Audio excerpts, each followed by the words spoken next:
എല്ലാവർക്കും നമസ്കാരം. 2025 ഫിനാൻസ് ബില്ലിൽ ചാരിറ്റബിൾ ട്രസ്റ്റുകളുമായി ബന്ധപ്പെട്ട് സുപ്രധാനമായിട്ടുള്ള 3 അമെൻമെൻറ്റുകൾ വന്നിട്ടുണ്ട്. ചുരുക്കത്തിൽ ഈ 3 അമെൻമെൻറ്റുകളും ചാരിറ്റബിൾ ട്രസ്റ്റുകൾക്ക് വളരെ ഗുണകരമായിട്ടുള്ള ഒരു അമെൻമെൻറ്റുകൾ തന്നെയാണ്. ഈ അമെൻമെൻറ്റുകൾ എന്തൊക്കെയാണെന്ന് വിശദമായി പരിശോധിക്കാം.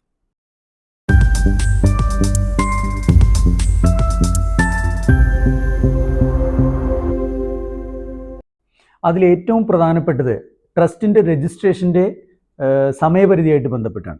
നിലവിൽ 12AB രജിസ്ട്രേഷനുള്ള ചാരിറ്റബിൾ ട്രസ്റ്റുകൾക്ക് 5 വർഷമാണ് രജിസ്ട്രേഷൻ്റെ കാലാവധി.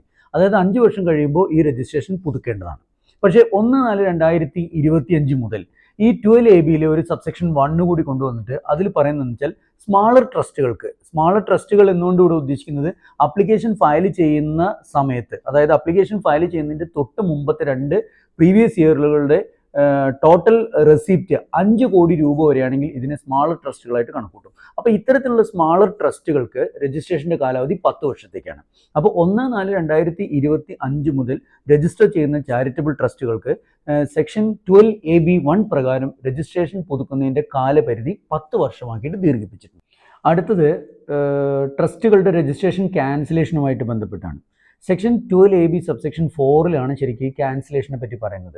അതായത് ക്യാൻസലേഷൻ അപ്ലിക്കേഷൻ്റെ സ്റ്റേജ് മുതൽ തന്നെ ക്യാൻസലേഷൻ പറ്റും. അതായത് ഒരു പ്രൊവിഷണൽ രജിസ്ട്രേഷൻ കൊടുത്തു കഴിഞ്ഞാൽ തന്നെ അത് ക്യാൻസൽ ചെയ്യാനുള്ള അധികാരമുണ്ട്.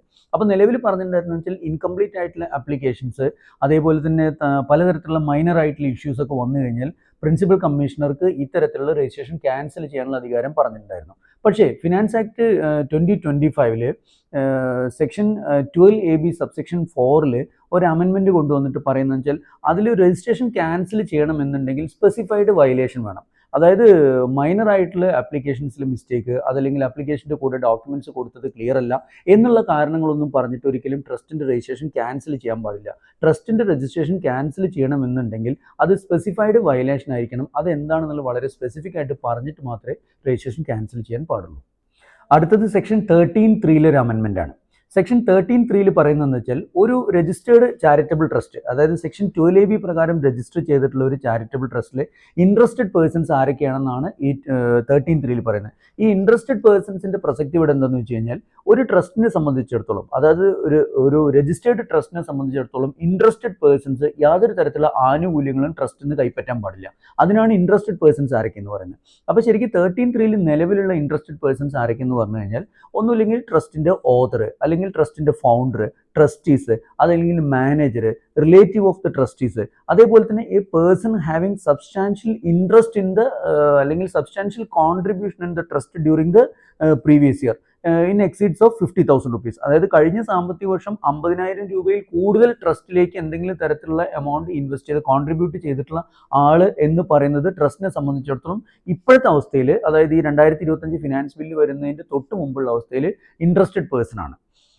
അതേപോലെ തന്നെ manager, relative of the trustee, relative of the founder, ഇവരെല്ലാം ശരിക്ക് ഇപ്പോഴത്തെ നിലവിലുള്ള സെക്ഷൻ 13(3) പ്രകാരം ഇൻട്രസ്റ്റഡ് പേഴ്സൺസ് ആണ്. പക്ഷേ 1/4/2025 മുതൽ ഇതിന് കാര്യമായൊരു ഭേദഗതി വന്നു.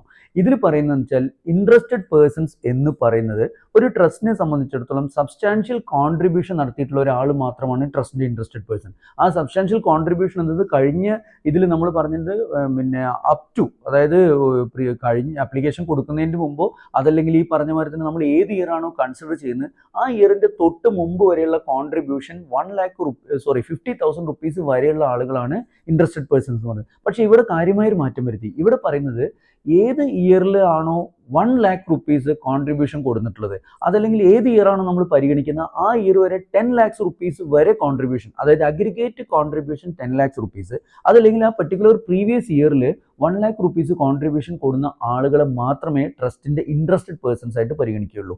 അതല്ലാത്ത ആളും, അതായത് ട്രസ്റ്റിയുടെ റിലേറ്റീവോ അതേപോലെ തന്നെ ഫൗണ്ടറുടെ റിലേറ്റീവോ മാനേജറുടെ റിലേറ്റീവോ ആരും ഇൻട്രസ്റ്റഡ് പേഴ്സൺസ് അല്ല. അപ്പോൾ ചുരുക്കി പറഞ്ഞു കഴിഞ്ഞാൽ ഭയങ്കര വലിയൊരു അമെൻമെൻ്റ് ആണ് ഈ സെക്ഷൻ 13(3) വന്നിട്ടുള്ളത്. സെക്ഷൻ 13(3) ബ്രാക്കറ്റിൽ നിന്ന് ഒരുപാട് ആളുകൾ ഒഴിവാക്കി. ഇൻട്രസ്റ്റഡ് പേഴ്സൺസ് എന്ന് പറയുമ്പോൾ ഈ ഒരൊറ്റ കാറ്റഗറിയിലുള്ള ആൾക്കാർ മാത്രമായി. അതുകൊണ്ട് സംഭവിക്കുന്ന ഒരു ഗുണം എന്താണെന്ന് വെച്ചാൽ ട്രസ്റ്റിനെ സംബന്ധിച്ചിടത്തോളം മറ്റ് പല ആളുകളുടെ പേരിലും എന്തെങ്കിലും തരത്തിലുള്ള ആനുകൂല്യങ്ങൾ റൈറ്റ് ഓഫ് ചെയ്ത് കളയാനോ, അവർക്ക് എന്തെങ്കിലും തരത്തിലുള്ള ശമ്പളം കൈപ്പറ്റാനോ, ഓണറേറിയം കൈപ്പറ്റാനോ, മാനേജർക്കുള്ള ശമ്പളം കൊടുക്കാനോ ഇതൊന്നും ട്രസ്റ്റിന് ഇപ്പോൾ നിലവിൽ തടസ്സം വരില്ല. മീൻസ് ഈ പുതിയ അമെൻമെൻറ്റ് മുതൽ അതിനൊരു തടസ്സം വരില്ല. നേരത്തെ ആണെങ്കിൽ ഇതൊരു റിലേറ്റീവ് ആണെങ്കിലും ഫൗണ്ടറുടെ റിലേറ്റീവ് ആണെങ്കിലും ട്രസ്റ്റിയുടെ റിലേറ്റീവ് ആണെങ്കിലും മാനേജർ ആണെങ്കിലും മാനേജറുടെ റിലേറ്റീവ് ആണെങ്കിലും ഇതെല്ലാം ഇൻട്രസ്റ്റഡ് പേഴ്സൺസ് ആകുമ്പോൾ ഒബ്വിയസ്ലി ഈ പറഞ്ഞ ഇൻട്രസ്റ്റഡ് പേഴ്സൺസിൻ്റെ പേരിലൊന്നും യാതൊരു തരത്തിലുള്ള ആനുകൂല്യങ്ങൾ കൈപ്പറ്റാൻ പറ്റില്ല. ഇപ്പോൾ ഈ ഇൻട്രസ്റ്റഡ് പേഴ്സൺസ് എന്നുള്ള ഈ സെക്ഷൻ 13(3) ബ്രാക്കറ്റ് ചുരുങ്ങി ഒരൊറ്റ ആൾ മാത്രം ആയതുകൊണ്ട് സ്വാഭാവികമായിട്ടും ഈ ട്രസ്റ്റുകൾക്ക് ഇൻട്രസ്റ്റഡ് പേഴ്സൺസ് അല്ലാത്ത ഈ പറഞ്ഞ ആളുകളുടെ പേരിലൊക്കെ പരമാവധി ആനുകൂല്യങ്ങൾ എടുക്കാനും എഴുതാനും സാധിക്കുമെന്നുള്ളത് വളരെ വലിയൊരു നേട്ടം തന്നെയാണ്. അപ്പോൾ ചുരുക്കി പറഞ്ഞു കഴിഞ്ഞാൽ ഈ 2025 ഫിനാൻസ് ബില്ലിൽ നേരത്തെ പറഞ്ഞ 3 കാര്യങ്ങളും ഒരു ചാരിറ്റബിൾ ട്രസ്റ്റിനെ സംബന്ധിച്ചിടത്തോളം വളരെ വലിയ നേട്ടമുള്ള ഒരു അമെൻമെൻറ്റ് തന്നെയാണ് എന്ന് മനസ്സിലാക്കുക. ഇനി ഒരു പുതിയ വിഷയത്തിൽ ഒരു പുതിയ വീഡിയോയുമായി കാണുന്നവരെ എല്ലാവർക്കും നന്ദി, നമസ്കാരം.